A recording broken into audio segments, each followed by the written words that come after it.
भारत का नवीनतम शक्तिशाली फाइटर जेट बनने की दिशा में कई महत्वपूर्ण प्रगति हो रही हैं।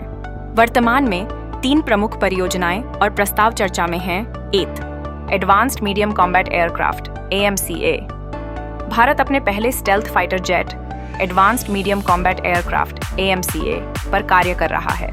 यह 5वीं पीढ़ी का स्टेल्थ फाइटर जेट होगा, जिसे भारतीय वायुसेना की आवश्यकताओं को ध्यान में रखते हुए विकसित किया जा रहा है। हाल ही में आयोजित एरो इंडिया 2025 में भारत ने इस विमान का मॉडल प्रदर्शित किया, जिससे इसकी उन्नत तकनीक और डिजाइन की झलक मिली। 2. अमेरिकी F-35 फाइटर जेट की पेशकश। अमेरिकी राष्ट्रपति डोनाल्ड ट्रंप ने भारत को उन्नत F-35 स्टेल्थ फाइटर जेट्स की पेशकश की है। यह 5वीं पीढ़ी का स्टेल्थ फाइटर जेट है, जो सुपरसोनिक स्पीड पर रडार की पकड़ में आए बिना दुश्मनों पर हमला करने में सक्षम है। इस प्रस्ताव से भारतीय वायुसेना की ताकत में महत्वपूर्ण वृद्धि हो सकती है। 3.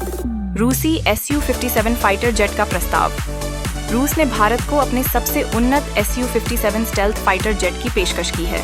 रूसी अधिकारियों के अनुसार, यदि भारत इस प्रस्ताव को स्वीकार करता है, तो Su-57 का उत्पादन भारत में जल्द ही शुरू किया जा सकता है, जिससे भारतीय वायुसेना की क्षमताओं में वृद्धि होगी। इन परियोजनाओं और प्रस्तावों के माध्यम से भारत अपनी वायुसेना की क्षमताओं को उन्नत करने की दिशा में महत्वपूर्ण कदम उठा रहा है। AMCA का विकास स्वदेशी तकनीक पर आधारित है, जबकि F-35 और Su-57 की पेशकश से भारत के पास उन्नत विदेशी तकनीक को अपनाने का अवसर है। इनमें से कौन सा फाइटर जेट भारतीय वायुसेना का हिस्सा बनेगा, यह आने वाले समय में सरकार के निर्णय और रणनीतिक आवश्यकताओं पर निर्भर करेगा।